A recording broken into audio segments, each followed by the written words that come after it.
Ratusan pendukung Persija Jakarta atau Jackmania selebrasi di Bundaran HI Jakarta pada Minggu malam. Selebrasi dilakukan dengan memutari Bundaran HI, menyalakan flare, hingga meneriakan yel-yel kemenangan Cagup Cawagup nomor urut 3, Pramono Anung Rano Karno.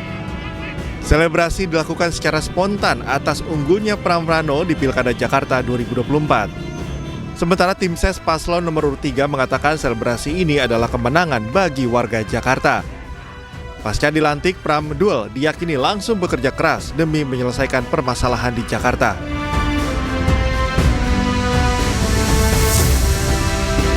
Ini suara anak Jakarta, suara asli anak Jakarta tanpa uang, tanpa arahan dari pimpinan. Jakarta menyala. Jakarta menyala, Jakarta kota gue.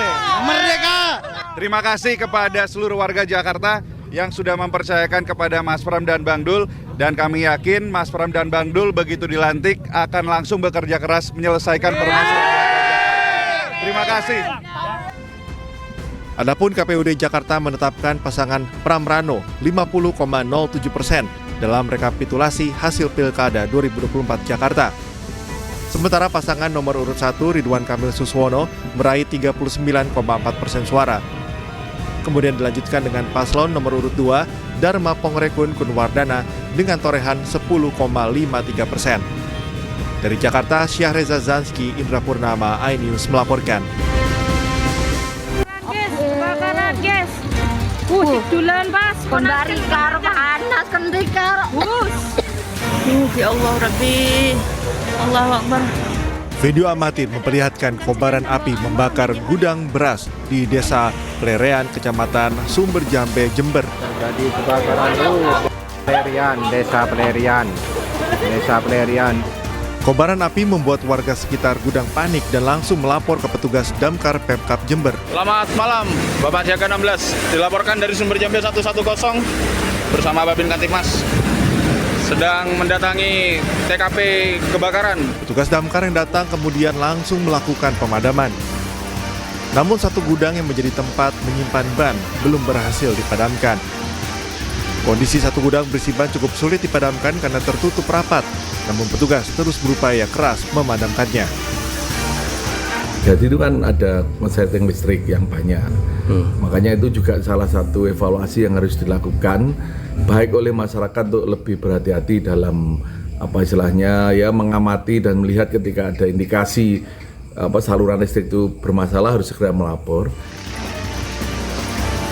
Diduga kebakaran disebabkan korsleting listrik akibat kabel yang mengelupas. Meski begitu, polisi masih menyelidiki penyebab pasti kebakaran. Dari Jember, Jawa Timur, Bambang Sugiarto, iNews melaporkan. Pemirsa, komplotan geng motor serang pengunjung warung makan di Jalan Kartini, Asahan, Sumatera Utara. Warga hanya bisa berlari menyelamatkan diri karena para pelaku membawa senjata tajam.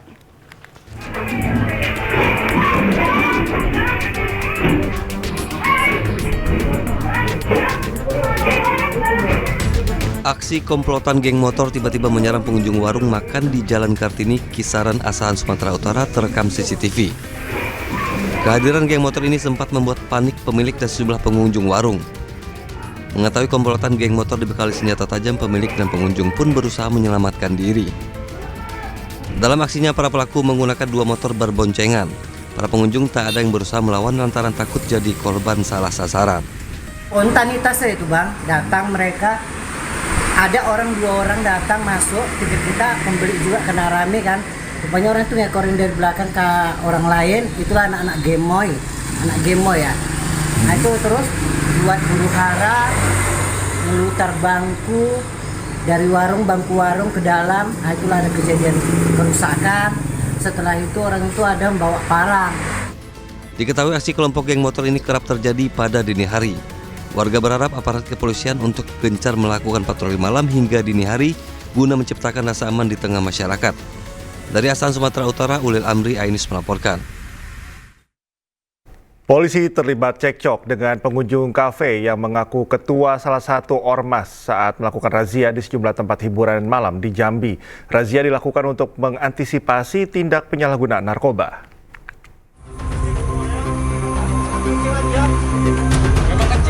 Pengunjung kafe remang-remang yang berlokasi di Kecamatan Alam Barajo, Kota Jambi berusaha melarikan diri, namun kepergok petugas gabungan saat akan melakukan razia penyakit masyarakat yang digelar oleh Polda Jambi.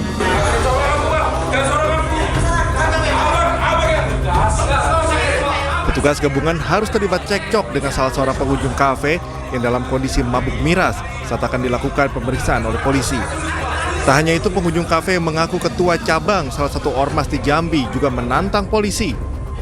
Untuk mengantisipasi tindak penyalahgunaan narkoba, pengunjung yang dicurigai menggunakan narkoba langsung menjalani tes urin di tempat oleh petugas. Di lokasi terpisah, polisi juga menyasar sejumlah tempat hiburan malam dan karaoke. Selain melakukan pemeriksaan identitas, polisi juga melakukan tes urin terhadap pengunjung hiburan malam dan pengunjung karaoke.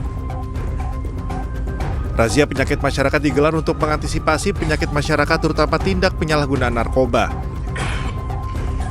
Dalam razia ini tidak ditemukan pengunjung hiburan malam menggunakan narkoba. Antisipasi perbuatan yang melanggar hukum, ya kan, penyakit masyarakat, ya kan, termasuk judi, ya, termasuk ya, kegiatan yang melanggar hukum. Jadi malam ini kita melaksanakan kegiatan beberapa tempat yang kita lakukan penertiban, ya, pemeriksaan, ya, beberapa tempat-tempat hiburan malam. Untuk mengantisipasi penyakit masyarakat yang berdampak meresahkan masyarakat, Polda Jambi akan gencar melakukan razia serupa untuk menciptakan Kamtibmas yang aman dan kondusif. Dari Jambi, Adrianus Susandra, iNews melaporkan.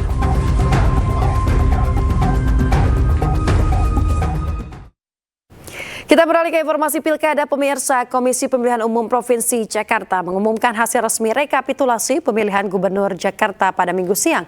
Pasangan nomor urut 3 Pramono Anung Rano Karno unggul dalam Pilgub Jakarta 2024. Kita tunggu Pak Dodi sama Pak Rambe. Pemirsa, KPUD Jakarta telah merampungkan hasil rekapitulasi suara Pilgub Jakarta 2024. Hasilnya, pasangan nomor urut 3 Pramono Anung Rano Karno meraih suara terbanyak dengan perolehan 2.183.239 suara atau 50,07% total suara sah dalam Pilkada Jakarta 2024. Sementara pasangan Ridwan Kamil Suswono berada di posisi kedua dengan perolehan 1.718.160 suara atau 39,40% suara. Posisi terakhir, pemirsa, pasangan Dharma Pongrekun Wardana meraih sebanyak 459.230 suara atau 10,53% suara. Uraian data rincian perolehan suara pasangan calon gubernur dan wakil gubernur, nomor dan nama pasangan calon. 1. HM Ridwan Kamil dan Haji Suswono 1718160. 2. Komjen Pol Purnawirawan Dharma Pongrekun SIK MM Mhum dan Dr. Insinyur R. Kunwardana Abiyoto MT 459230. 3. Dr. Insinyur Pramono Anung Wibowo MM dan Haji Rano Karno SIP atau Sidul 2183239. Uraian data suara sah dan tidak sah. Jumlah suara sah, saya ulangi, jumlah seluruh suara sah 4360629.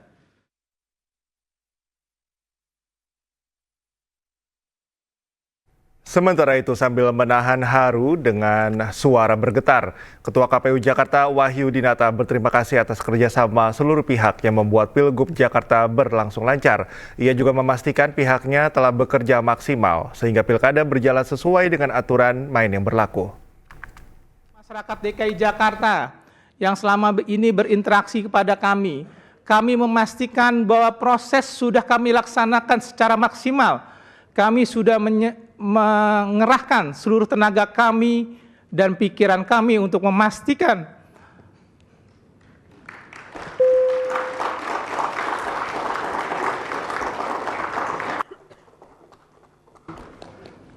kayak saya minum dulu kayaknya. Jadi terharu gitu.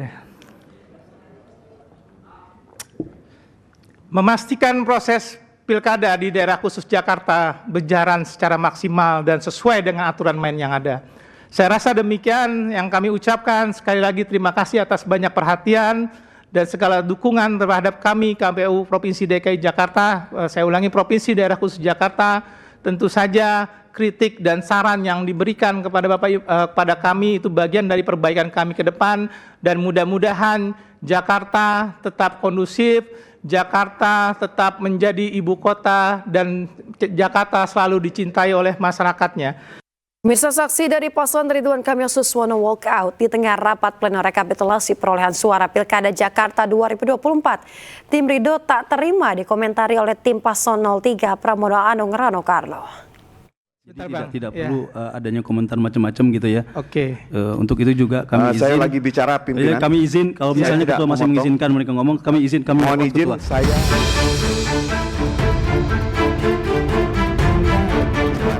Tim pasangan calon gubernur dan wakil gubernur Jakarta nomor urut 1 Ridwan Kamil Suswono memilih walk out, meninggalkan tempat rekapitulasi saat rapat pleno penghitungan suara Pilkada Jakarta 2024 tengah berlangsung. Tim RK tak terima tanggapannya terkait dugaan kecurangan dalam penyelenggaraan Pilkada serentak dikomentari oleh tim paslon 03 Pramono Anung dan Rano Karno. Sebelum walk out, kubu RK menyerahkan laporan dugaan kecurangan yang didapat pihaknya kepada pimpinan KPUD Jakarta. Kami 01, pasangan 01, Pak Ridwan Kamil dan Suswono, apapun yang terjadi hari ini, kami akan melakukan proses hukum. Dan kami akan melanjutkan ini tentunya sesuai dengan konstitusi yang digariskan oleh undang-undang kita akan ajukan ke Mahkamah Konstitusi untuk kita mencari sebuah keadilan mana sesungguhnya yang seharusnya kita dapat hak-hak tersebut. Kira-kira demikian, Ketua. Dalam rapat pleno rekapitulasi hasil perolehan suara oleh KPUD Jakarta, tim RK menyampaikan keberatan terhadap hasil penetapan rekapitulasi KPU. Pihaknya menyebut semestinya ada pemungutan suara ulang atau PSU di Pinang Ranti, Jakarta Timur. Dari Jakarta, tim liputan iNews melaporkan.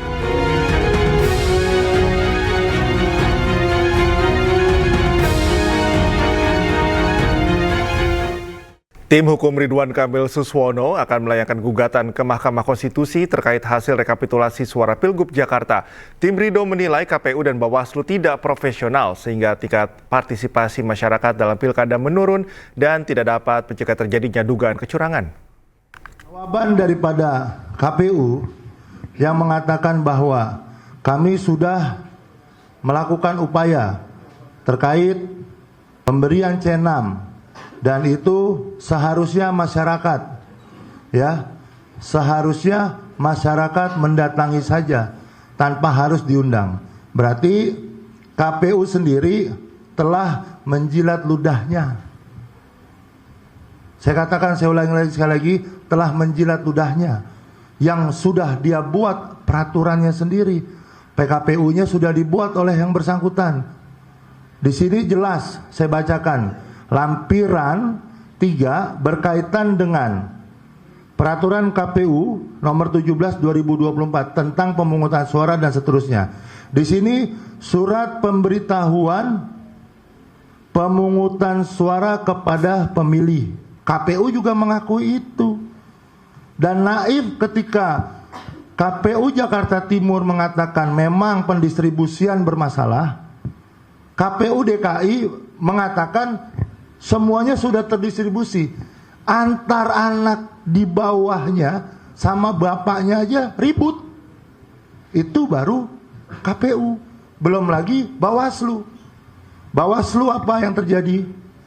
Banyak hal. Yang begini saja seharusnya administratif. Pertanyaan kami adalah apakah tidak ada peran Bawaslu di sini? Wajib Bawaslu mempertanyakan ini sebenarnya. Tapi apakah mereka lakukan? Tidak. Tidak. Sekali lagi tidak. Andai kata Bawaslu sebagai pengawas pemilu menjalankan tupoksinya dengan baik dan benar. Dengan baik dan benar, maka persentase ikut sertanya masyarakat ini akan lebih tinggi daripada hari ini. Dan ini yang terjadi, kenapa kita kemudian walk out. Dan itu sudah kita sampaikan jauh hari. Pemirsa, saksi dari pasangan calon gubernur, wakil gubernur Jakarta nomor urut 2 Dharma Pongrekun Kunwardana menolak menandatangani berita acara rekapitulasi hasil Pilkada Jakarta 2024. 01, 02, kami menolak. menolak maksudnya? Iya. Menolak atau tidak menandatangani? Ya, kami tidak akan. Pemirsa, momen ini terjadi di tengah rapat pleno rekapitulasi hasil penghitungan perolehan suara Pilgub Jakarta di tingkat provinsi Minggu siang. Ketua KPU DKI Jakarta Wahyudinata menanyakan apakah data perolehan suara di tingkat provinsi yang dibacakan telah cocok dengan data di tingkat kabupaten kota. Saksi Dharmakun menjawab bahwa data itu sama, namun menyatakan pihak yang menggunakan haknya untuk tidak menandatangani. Kota dalam pemilihan gubernur dan wakil gubernur Daerah Khusus Jakarta tahun 2024 saya nyatakan sah.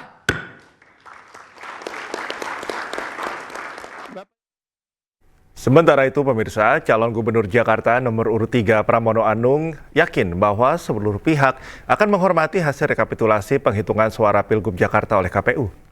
Pagi Pak. Pagi Pak. Pagi Pak.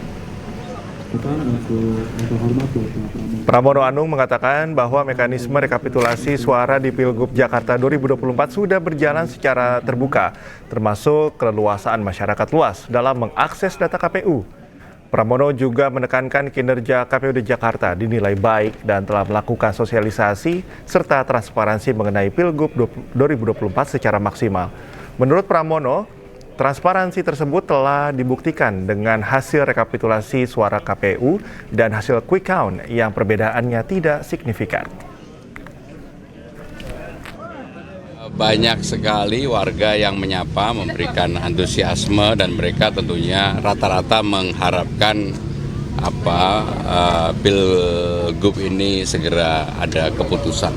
Pak, kemarin pengesahan hasil sudah dilakukan, Bapak sesuai hitungan tim internal, penetapan nanti pukul 1 waktu Indonesia bagian Barat, seperti apa tanggapannya? Yang pertama tentunya kita memahami, mengetahui bahwa transparansi yang dilakukan oleh KPUD Jakarta sudah berjalan dengan baik. Kalau kita lihat dari hasil quick account, kemudian sirekap, dan sampai dengan hasil perhitungan kemarin menunjukkan tidak ada perubahan yang signifikan. Jadi angkanya hampir sama, sehingga momentum yang seperti ini perlu dijaga di kemudian hari agar jalannya pemilihan gubernur di Jakarta ini betul-betul bisa transparan, terbuka, dan siapapun bisa mendapatkan akses dengan gampang dan baik. Pemirsa, KPU Jakarta telah menetapkan hasil rekapitulasi suara paslon Pramono Rano sebesar 50,07%. Calon Tong, Ketua Tim Pemenangan Pramono Rano, meminta KPU Jakarta segera menetapkan Pramono Anung dan Rano Karno sebagai gubernur dan wakil gubernur terpilih. Yang perlu kita ketahui juga bahwa sesuai dengan peraturan KPU nomor 18 tahun 2024 pasal 76 itu disebutkan bahwa KPU Provinsi Daerah Khusus Jakarta menetapkan pasangan calon gubernur dan wakil gubernur yang memperoleh suara sah lebih dari 50% dari jumlah suara sah sebagai pasangan calon gubernur dan wakil gubernur. Jadi perhitungan 50% plus 1 suara atau lebih itu didasarkan pada jumlah suara sah, artinya jumlah suara yang mengikuti pemilihan, ya. Kalau bicara tentang partisipasi yang hampir 58%, saya kira itu juga tidak ada pengaruh terhadap. Pasangan calon Bupati dan Wakil Bupati Edi Rendi meminta seluruh pihak menghormati proses hukum dan tidak menyebarkan narasi menyesatkan setelah kemenangan mutlak di Pilkada Kukar 2024.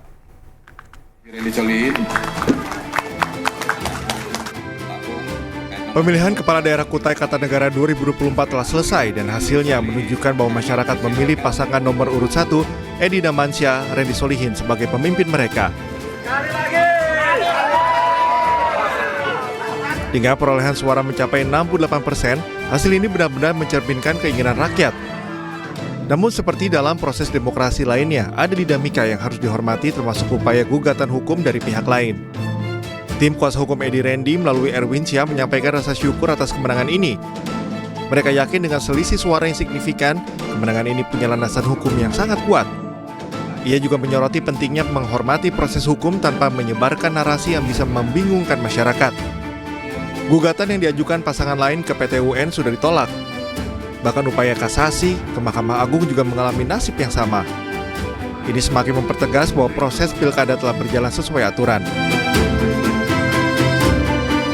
Secara administrasi dan faktual, keputusan KPU untuk menetapkan 3 pasang calon itu sudah sah secara hukum. Adalah selama ini semua putusan yang diajukan oleh penggugat, dalam hal ini Denny Alif, itu ditolak. Ya, termasuk keputusan MK yang juga mereka persoalkan. Ada 3 putusan MK. Dan semua itu sudah diuji di PT TUT. Melihat situasi ini, pasangan Edi Randy mengajak semua pihak untuk menghormati hasil pilkada dan menjaga stabilitas masyarakat.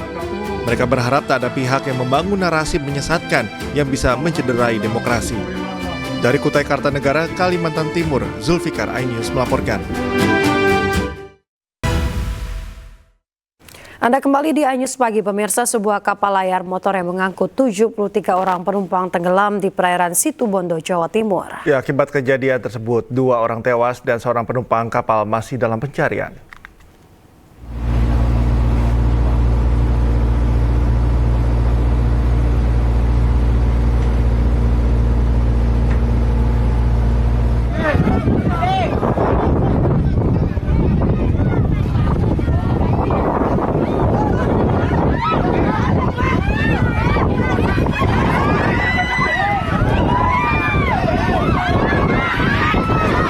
Inilah detik-detik kapal layar motor Lorena Sari tenggelam di perairan Situbondo, Jawa Timur. Kapal layar motor yang mengangkut 73 orang penumpang ini tenggelam saat perjalanan dari Pulau Sapudi, Kabupaten Sumeneb ke Pelabuhan Kalbut, Situbondo.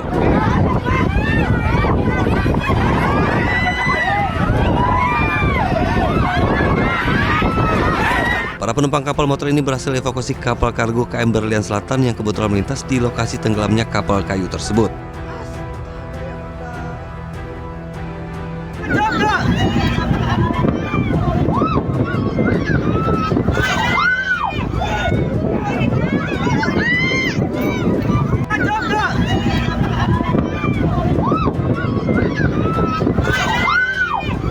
Gelombang tinggi membuat evakuasi berlangsung dramatis. Akibat kejadian ini 1 orang hilang dan 2 penumpang tewas.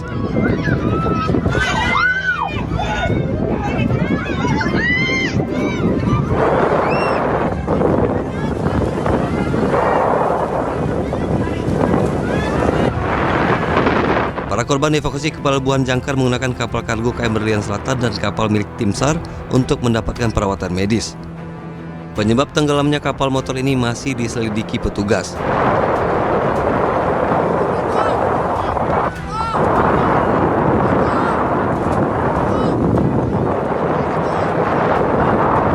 Menurut korban selamat, dek kapal tiba-tiba digenangi air diduga karena mengalami kebocoran. Dia bocor ya. Oh, bocor. Iya, bocor. Terus berapa jam ke rumah kambing di situ, Pak?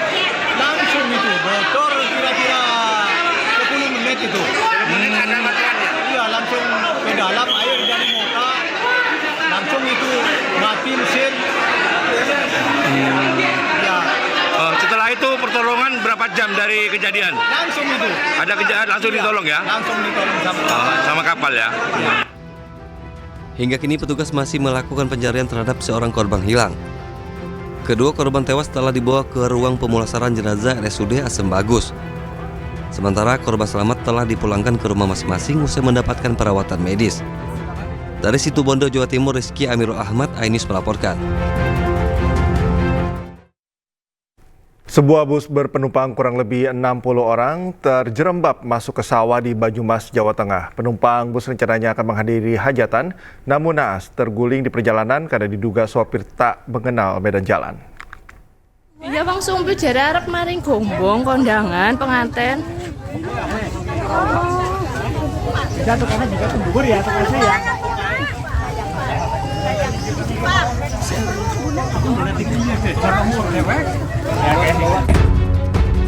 Sejumlah warga mengevakuasi para penumpang saat sebuah bus terguling di tengah sawah di Banyumas, Jawa Tengah. Dengan menggunakan alat seadanya, warga mengevakuasi para korban melalui kaca bus. Kejadian berawal saat bus berpenumpang 60 orang ini membawa rombongan pengantin dari Kecamatan Sumbiuh, Banyumas menuju Gombang, Kabupaten Kebumen. Namun naas bus terguling ke sawah lantaran pengemudi hilang kendali di saat berpapasan dengan kendaraan lain di jalan desa yang sempit. Sulitnya medan membuat proses evakuasi bus berjalan cukup lama. Warga menggunakan truk untuk menarik bus keluar dari sawah. Dari sini mau ke timur, ya. Terus tahu-tahu udah miring-miring, ya. Terus langsung istilahnya apa? Jatuh, meletak ke kanan sebelah kanan. Oh, ke sawah. Terus juga turut ambil tangga buat evakuasi pada para korban. Tidak ada korban jiwa dalam kecelakaan ini. Penumpang yang terluka dibawa ke puskesmas guna mendapatkan perawatan medis. Penyebab kecelakaan masih dalam penyelidikan aparat Satlantas Polresta Banyumas. Dari Banyumas, Jawa Tengah, Saladin Ayubi, Ainus melaporkan. Pemirsa, viral di media sosial, bus mundur saat nekat melewati tanjakan yang sudah anjlok di Kadupandak, Cianjur, Jawa Barat. Bus nyaris menabrak warga di belakangnya dan masuk ke jurang. Allahu Akbar. Allahu Akbar. Allahu Akbar. Mundur. Awas. Allah siapa babak mamun kena. Allah. Arsa. Beginilah rekaman video amatir warga saat mobil bus melewati tanjakan yang sudah anjlok, tepatnya di Tanjakan Purut, Desa Sindang Sari, Kecamatan Kadupandak, Kabupaten Cianjur, Jawa Barat. Dalam rekaman, bus sempat naik namun tak kuat menanjak sehingga membuat bus kembali melaju mundur dan turun.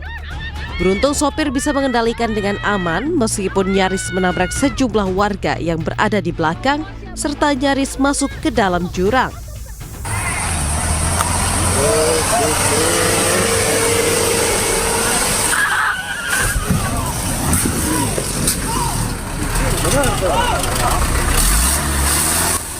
Menurut petugas kepolisian, pihaknya sudah memberikan imbauan agar jalan tersebut jangan dilewati dulu, khususnya kendaraan roda 4. Meski demikian, warga terus melewati jalan tersebut dikarenakan merupakan satu-satunya akses yang bisa dilalui. Kita memberikan peringatan kepada warga masyarakat untuk tidak melintas, terutama untuk roda 4, tetapi mereka memaksa. Nah, kemungkinan ke depannya, karena kita lihat kontur jalan, ya di bawah coran itu kan sudah kosong, tidak ada tanah, ya nanti mungkin kita tutup total. Tapi kalau kita tutup total, aktivitas kendaraan roda 2 dan roda 4, kita juga berpikirnya kasihan juga warga di sini, tidak bisa mencari bahan pangan keluar. Beruntung tidak ada korban jiwa maupun luka dalam peristiwa ini. Warga berharap segera ada perbaikan jalan dari pemerintah. Dari Cianjur, Jawa Barat, Muhammad Andi Ihsan, iNews melaporkan. Pemirsa, tingginya curah hujan membuat sejumlah wilayah di Sidoarjo, Jawa Timur terendam banjir. Bahkan daerah yang biasanya tidak pernah banjir kini digenangi air akibat debit air sungai yang meluap. Kondisi terkini gitu. Tingginya curah hujan yang terus turun setiap hari membuat sejumlah wilayah di Sidoarjo Barat terendam banjir. Di antaranya wilayah Kecamatan Prambon, Sidoarjo, Jawa Timur.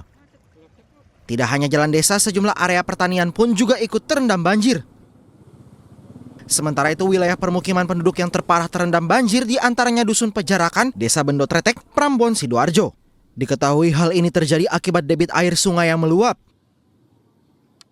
Enggak pernah kejadian baru kali ini.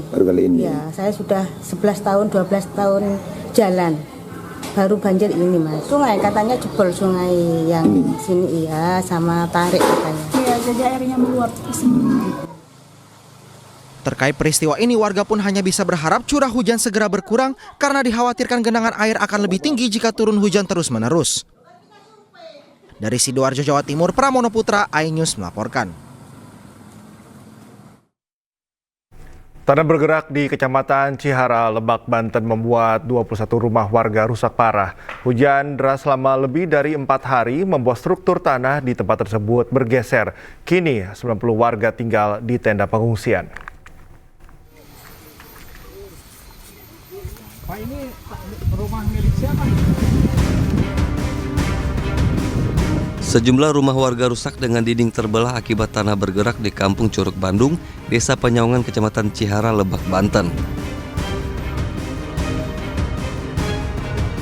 Tanah di sekitar kampung ini sudah amblas sedalam 1 meter, sehingga tidak memungkinkan untuk ditempati kembali mengingat intensitas hujan yang masih tinggi. Saat ini 90 warga tinggal di pengungsian. Mereka mengeluhkan tak ada air bersih dan kurangnya obat-obatan. Warga juga tidak tahu kedepannya akan tinggal di mana. Obat-obatan untuk orang dewasa ada, tapi kalau buat balita belum ada, popok itu belum ada. Udah gitu kan kebutuhan seperti ibu hamil juga kan butuh protein ya. Protein juga buat ibu hamil belum ada, kayak gitu. Makanan buat bayi juga belum ada, belum tersedia. Nggak ada air bersih sama sekali. Posisinya ini ada di tengah, Pak. Jadi kayak pulau. Jadi rumah ini sudah dikelilingi sama pecahan-pecahan rentakan tanah tersebut, Pak. Yang keduanya genangan air hujannya kemarin sama anginnya juga ya panjang, Pak. Ada 4 hari 4 malam. Hingga saat ini total 21 rumah warga tidak dapat ditempati. Warga berharap pemerintah terkait dapat segera mencarikan solusi bencana dan mengeringkan kebutuhan yang belum tersedia. Dari Lebak, Banten, Iskandar Nasution, iNews melaporkan. Kita ke informasi berikutnya, pemirsa. Puluhan santri putri salah satu pondok pesantren di Kecamatan Kediri, Lombok Barat diduga keracunan makanan sehingga harus dilarikan ke rumah sakit setempat.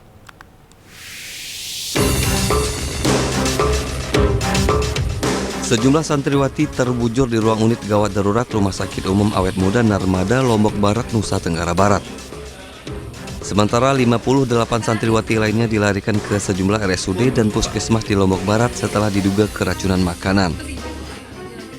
Para korban mengeluhkan mual-mual dan muntah seusai mengkonsumsi makanan yang ada di dalam dan di luar areal pondok pesantren.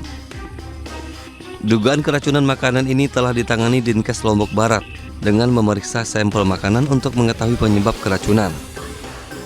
Sementara petugas kepolisian masih melakukan penyelidikan terkait kasus keracunan makanan ini. Dugaan seperti tadi, makanan yang dibawa oleh orang tua sama jajanan yang dibeli di pinggir jalan pada saat jam kunjungan tersebut. Kan kalau jam kunjungan boleh keluar ya. Ada langkah untuk penyelidikan di sana? Untuk langkah penyelidikan tentunya teman-teman dari Reskrim sedang melakukan penyelidikan, mungkin mencari sisa-sisa makanan dan mencari keterangan-keterangan daripada pihak-pihak yang. Usai menjalani perawatan, sejumlah santriwati telah diizinkan pulang dan dirawat jalan di rumah masing-masing. Dari Lombok Barat, Muzakir, iNews melaporkan. Pemirsa, event bazar dan lelang perlengkapan rumah disambut antusias masyarakat. Ya, dalam event ini pengunjung dapat mendapatkan berbagai produk dengan harga yang terjangkau.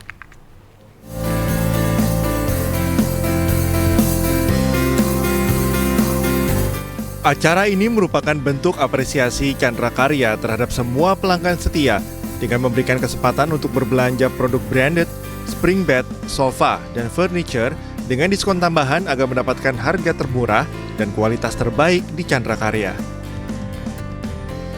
Event ini menawarkan 5 promo utama, yakni lelang pertarungan, diskon flash sale, clearance sale, dan promo khusus tambahan diskon dari Bank BCA. Setidaknya ada 17 merek spring bed ternama yang tergabung dalam acara dan berpartisipasi dalam program lelang mulai dari Rp1. Kegiatan ini kami sudah lakukan dari jilid 1 sampai 18, di mana ada berbagai macam produk branded spring bed, sofa, dan furniture. Kami lelang mulai dari Rp1 hingga ada pemenang yang mendapatkan harga yang sangat murah, dan ini sudah kami lakukan secara konsisten. Sehingga banyak sekali peserta yang sudah mendapatkan produk-produk yang senilai hampir 1 miliar, tapi kami mulai lelang dari Rp1. Dapat kasur ukuran 1 meter, kasur tingkat. Dari harga 6 juta jadi sekitar 3 jutaan sih, lebih murah kan, diskon 50%. Wah, kalau ada lelang kayak gini didekati lagi, ada terus aja. Kalau bisa setahun 3 kali, 4 kali lah. Dengan banyaknya dukungan, acara Bazar Chandra Karya ini berhasil menarik banyak pengunjung lama maupun baru, khususnya dari area Jakarta dan sekitarnya. Dari Tangerang, Banten, Rizky Iqbal, Sutrisno, iNews melaporkan. Pemirsa, menjadi salah satu perusahaan yang memiliki tanggung jawab sosial, MNC Group melalui MNC Peduli menerima penghargaan pada ajang bergengsi Indonesia SJDS Awards 2024. MNC Group meraih 3 kategori penghargaan yang menjadi kebanggaan serta motivasi untuk terus menjalankan program CSR yang tepat sasaran.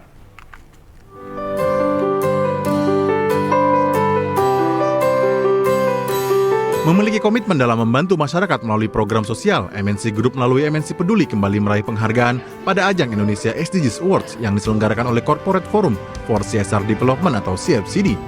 MNC Group meraih 3 kategori penghargaan, yaitu The Top Corporate Leadership on SDGs, The Most Committed Corporate to SDGs on Social Pillar, dan The Most Committed Corporate to SDGs on Environment melalui program yang dijalankan MNC Peduli pada 8 program, meliputi bidang kesehatan, sosial, lingkungan, dan kesetaraan gender. Saya tahu ya, begitu banyak kegiatan yang dilakukan oleh MNC Group, ya, terutama di bidang-bidang sosial. Ya, saya tahu dan saya ingin mengucapkan secara khusus kepada manajemen MNC, ya, bahwa terima kasih atas dukungan yang telah diberikan kepada CFCD. Berbasis panduan dari Bappenas tentang tujuan pembangunan berkelanjutan, itu kita bedakan menurut 17 tujuan dari SDGs. Kemudian target-target dari SDGs yang secara makro kita kelompokkan lagi-lagi sosial, ekonomi, lingkungan, dan tata kelola, serta hukum. Dalam bidang kesehatan, MNC Peduli telah melakukan kegiatan peduli terhadap stunting dan tumbuh kembang anak di berbagai posyandu. Sementara dalam bidang pendidikan, MNC Peduli telah membangun rumah baca di berbagai wilayah serta turut membantu melengkapi fasilitasnya. Di bidang lingkungan, MNC Peduli turut melestarikan lingkungan dengan menanam mangrove untuk mencegah abrasi. Bahwa tahun ini adalah tahun ketiga kami mendapatkan award dari ISDA untuk menjalankan CSR yang selaras dengan United Nations SDG. Tentunya ini membuat kita juga terus lebih semangat untuk mengerjakan CSR events kami. Kegiatan sosial ini diharapkan bisa ditiru perusahaan lainnya untuk bersama-sama membangun Indonesia menuju sejahtera. Dari Jakarta, Jessica Winoto, Khairuddin, iNews melaporkan. Pemirsa, iNews Media Group menggelar Malam Penghargaan BUMN Awards 2024 di iNews Tower, Jakarta Pusat. Ajang ini memberikan penghargaan kepada sejumlah badan usaha milik negara yang terus berinovasi dan berperan penting dalam pembangunan Indonesia serta meningkatkan kesejahteraan masyarakat.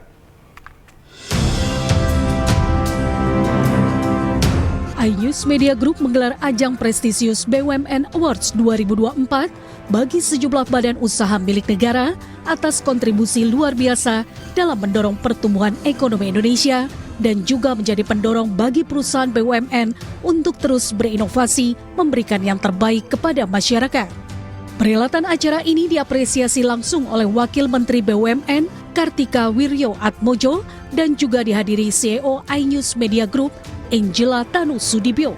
Angela yang juga Ketua Umum DPP Partai Perindo turut memberikan apresiasi kepada 5 BUMN inspiratif yang meraih penghargaan dalam BUMN Awards 2024. Di antaranya adalah dalam kategori transformasi ekonomi melalui inovasi digital diraih PT Bank Negara Indonesia Persero Tbk. Pada kategori transformasi sosial, budaya, dan ekologis dalam investasi dan konstruksi di bidang energi terbarukan diraih oleh PT PP Persero Tbk. Selain itu, dalam kategori transformasi ekonomi lewat inovasi digital PLN Mobile diraih PT PLN Persero. serta pada kategori transformasi good governance diraih PT Garuda Indonesia Persero Tbk dan ID Survey. Menyampaikan apresiasi atas kontribusi BUMN sebagai motor penggerak ekonomi nasional dan akselerator dalam mewujudkan pembangunan yang berkelanjutan, inklusif, dan merata di tanah air. Melalui BUMN Awards 2024 ini, perusahaan-perusahaan milik negara yang berhasil menjawab tantangan zaman dengan inovasi dan kinerja luar biasa memberi penghargaan di berbagai kategori apresiasi serta diharapkan dapat terus memberikan yang terbaik demi memajukan bangsa. Dari Jakarta, Esra Ambarita, Fakih Satrio, iNews melaporkan. Masih di iNews Pagi bersama saya Cikal Mutazam dan rekan Yasmin Atania. Dan pemirsa, demikian tadi adalah berita pilihan dalam iNews Pagi hari ini dan kita ke informasi berikutnya. Pemirsa, seorang ibu yang baru saja melahirkan terpaksa meminta bantuan petugas damkar untuk memulangkannya ke rumah di Tambora, Jakarta Barat. Ya, hal ini dikarenakan ibu tersebut masih lemas usai melahirkan. Aman, bismillah. Jangan megang tengah aja ya. Kamu saya backup di belakang. Posisi lurus. Proses evakuasi seorang ibu yang baru saja melahirkan untuk pulang ke rumahnya oleh tim Damkar Jakarta Barat berjalan dramatis. Tahan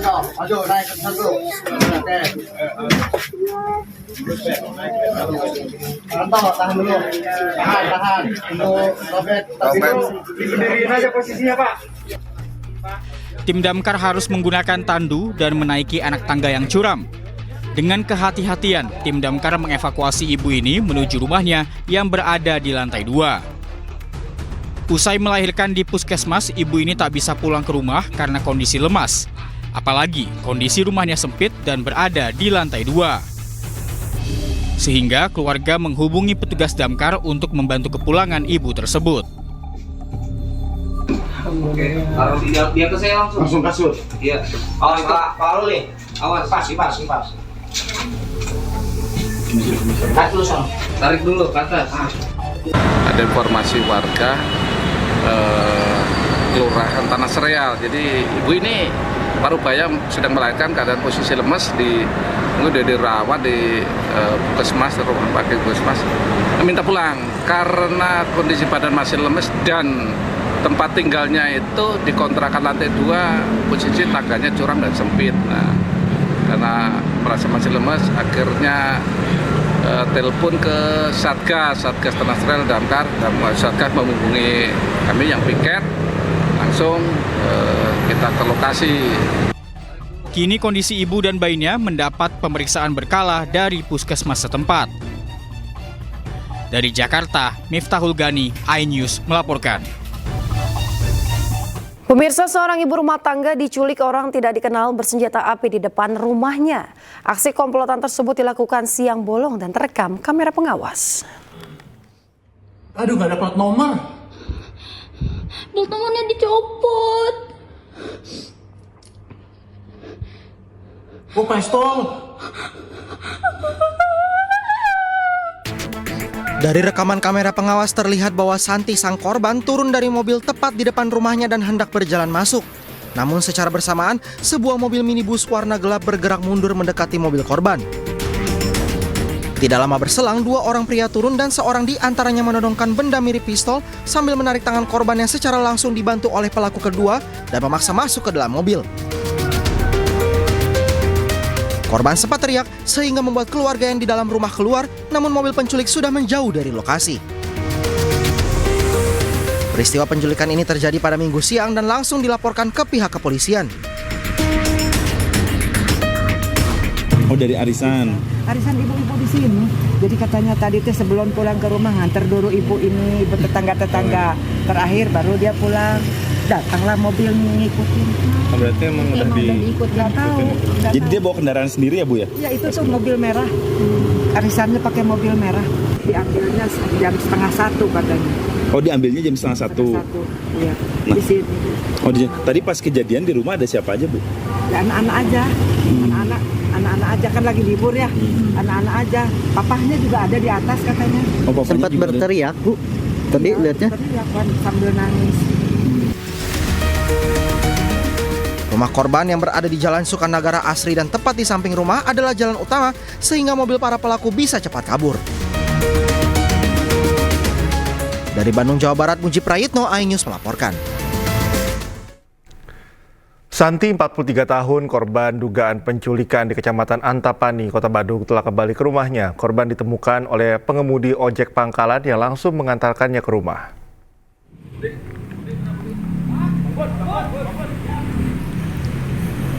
Kabar kembalinya Ibu Santi telah dilepaskan oleh para penculiknya diterima oleh keluarga yang menunggu di Mapolsek Antapani, Bandung. Kabar gembira tersebut diterima sekitar pukul 8 malam atau sekitar 8 jam setelah peristiwa penculikan.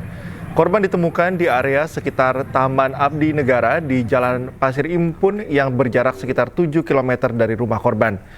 Santi ditemukan oleh seorang pengemudi ojek pangkalan dalam kondisi menangis dan ketakutan. Dari informasi yang dihimpun, kondisi Santi masih mengalami trauma dan kini sedang berkumpul bersama keluarga. Sementara itu, pengemudi ojek yang mengantar Santi kini sedang dimintai keterangan atau kesaksian oleh pihak kepolisian. PD? Di depan PD? Oh. Di dalam mobil atau di luar? Di luar lagi. Saya cek karena informasinya di Pasir Impun. Informasinya apa? Orangnya juga pakai rapi katanya gitu. Tapi sudah beda mobil katanya. Udah beda mobil. Gitu. Oh, pakaiannya rapi, Pak? Ya, untuk keterangan gitu katanya. Oh, ada berapa orang, Pak? Oh, tahu saya tapi cuma 2 orang tadi. 2 orang. Pak, itu yang rapi itu nganterin ke ojek nih? Ya. Orangnya yang pakaian rapi itu nganterin ke ojek? Saya nggak tahu persis, yang jelas mah kesini diantar tukang ojek. Pemirsa, seorang sales promotion girl alias SPG di Kabupaten Cirebon, Jawa Barat menjadi korban pelecehan seksual oleh oknum DPRD. Tidak terima dengan kejadian tersebut, korban melaporkan kasusnya ke polisi.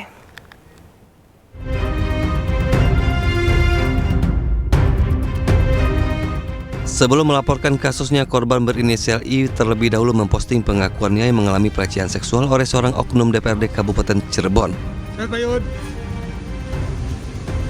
Korban juga menyebarkan foto yang diduga pelaku berinisial MJ, hingga postingan tersebut viral di media sosial. Didampingi kuasa hukumnya, korban kemudian melaporkan kasus yang dialaminya ke Polresta Cirebon pada Sabtu kemarin.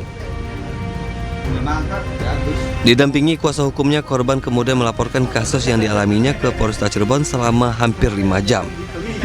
Menurut kuasa hukum korban, kejadian tersebut terjadi pada Jumat siang lalu, di mana korban yang merupakan SPG itu mengalami pelecehan di ruang salah satu fraksi di kantor DPRD Kabupaten Cirebon. Di mana klien kami itu diajak ke gedung terhormat, yaitu gedung perwakilan rakyat, di mana disitulah kejadian pelecehan itu terjadi, dan saksi-saksinya juga ada dari rekan kerja dari klien kami. Ya, mungkin nanti dari pengembangan apakah ada korban-korban lain atau tidaknya nanti pihak kepolisian lah yang melakukan penyidikan. Pihak pelapor berharap kepolisian dapat menindaklanjuti kasus tersebut. Dari Cirebon, Jawa Barat, Toa Iskandar, iNews melaporkan. Kita ke informasi olahraga, pemirsa. Indonesia terus mematangkan persiapan mereka menjelang laga perdana Grup B ASEAN Cup 2024 melawan Myanmar. Skuad Garuda berharap bisa mengawali turnamen ini dengan hasil manis.